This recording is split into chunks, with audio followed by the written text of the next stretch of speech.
What's happening in Gaza is the shame of the century. Gaza has been erased. There is almost nothing left other than the despair of people who continue to perish there. Look at the acts of torture. Look at who's being killed. Doctors, nurses, students, mothers, children. 17,000 children. To look at what the soldiers have done and said, and then have the courage to say that this is not genocide. This genocide would have not been possible without the shocking cover-up by the media. The role that corporate media played in justifying crimes, in spreading misinformation, like the 40 beheaded babies. We have some really disturbing new information out of Israel. The Israeli Prime Minister's spokesman just confirmed babies and toddlers were found with their heads decapitated in Kfar Aza in southern Israel after Hamas attacks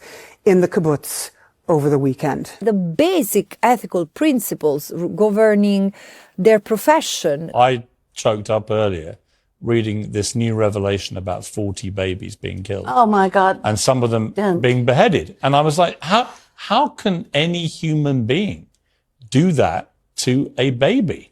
The role of international media, of Western media in acting in defense of the acts of a genocidal state. This is unprecedented, but it's also revealing of the global situation we are facing, the fact that this is not just the genocide of the Palestinians committed by Israel. A number of Western countries are complicit, and so this is an opportunity to interrogate the system we live in, the checks and balances we have as a global community, how people in the West trying to stop the genocide have been repressed. There is momentum and goodwill to make a change, and people feel at loss because they look at their politicians who are in bad faith, especially those who claim to be human rights lawyers. A siege is appropriate?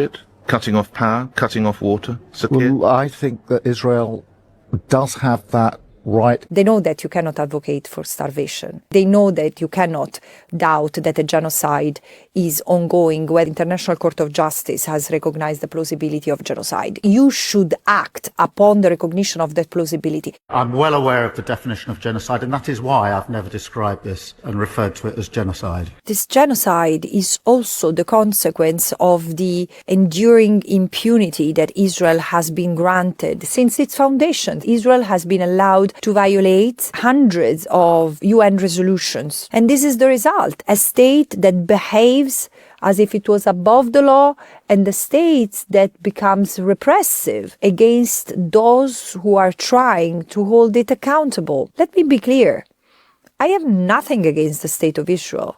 The State of Israel is a recognized member of the United Nations, and because of this, I've always respectfully, since the beginning of my mandate, trying to engage with the State of Israel.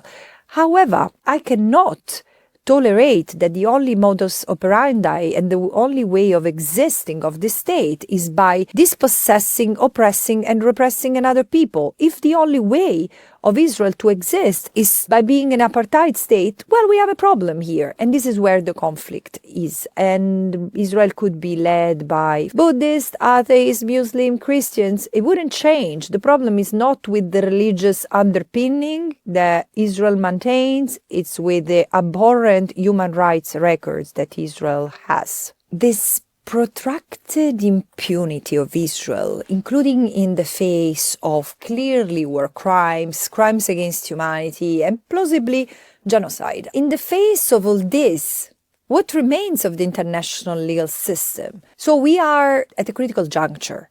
We still have the possibility to step back from the precipice we are staring at.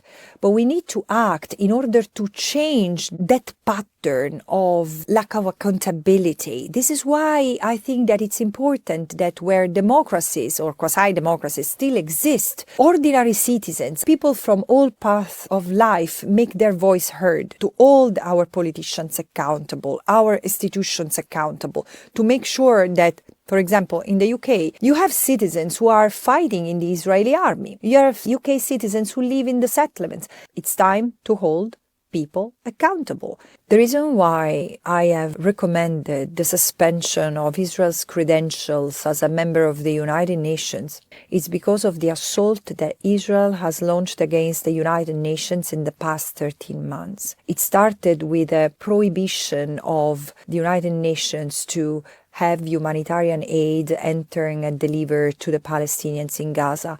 And then it continued with the assault on UN premises in Gaza. 70% of them have been severely damaged. 237 UN staff members have been killed in Gaza alone. UN peacekeepers have been attacked, and they continue to be attacked in Lebanon. And there has been an entire smear campaign against the United Nations, starting with UNRWA, and then the Secretary General who's been declared persona non grata, together with myself, and the General Assembly, and the Human Rights Council, the International Criminal Court. Every one of us has been accused either of being anti-Semite or supporting terrorism, or both.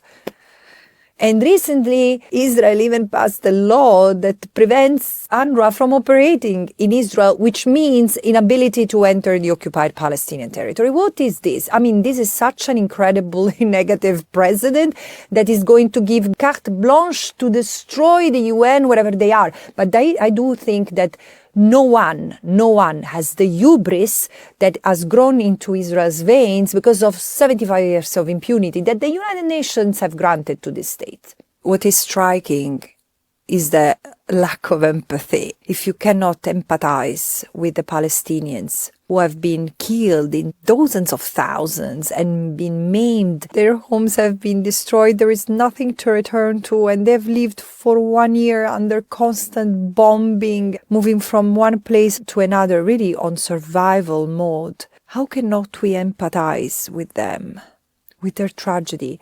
This speaks to our racism. Certain lives are more worthy than others. Clearly, the Palestinians do not rank very high. For many, it's dehumanization that leads to the commission of these atrocities and has justified the erasure of Gaza, the killing of Palestinians, and even the torture and rape. This is one case in which we cannot miss the genocidal intent, which must be attributed to the state and its totality of conduct, its totality of crimes against the totality of the Palestinian in the totality of the land that Israel occupies. I like to remember the words of Primo Levi, a Holocaust survivor who took his life because he couldn't survive the apathy of the world he found out of the concentration camps. And he said, monsters are few.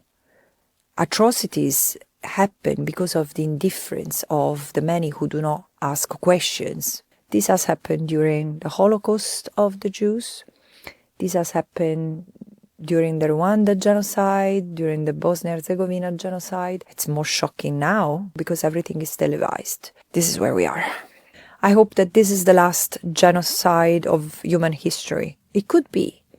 If we were only able to understand the critical juncture we are at, to take this moment as an opportunity to learn from the past, to see the past into the present, to understand the warning that was given by Holocaust survivors.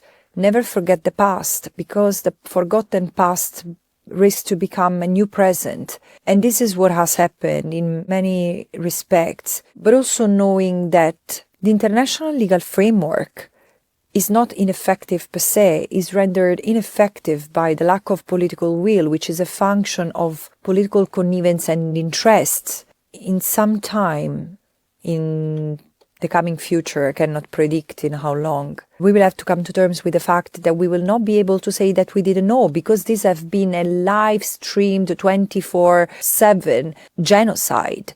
We knew in real time what was happening, why it was happening, the excuses that were made by the media and politicians in Israel and beyond across the West. We will have to come to terms with our own conscience. And I think there will be a lot of regrets. But because of that, I say, let's act now to stop the genocide. Look, hadn't it been for independent media, including in the West, particularly in the West, in fact, we wouldn't know much about what's happening in the occupied Palestinian territory. And so, God bless you. And I hope that you will have more and more supporters.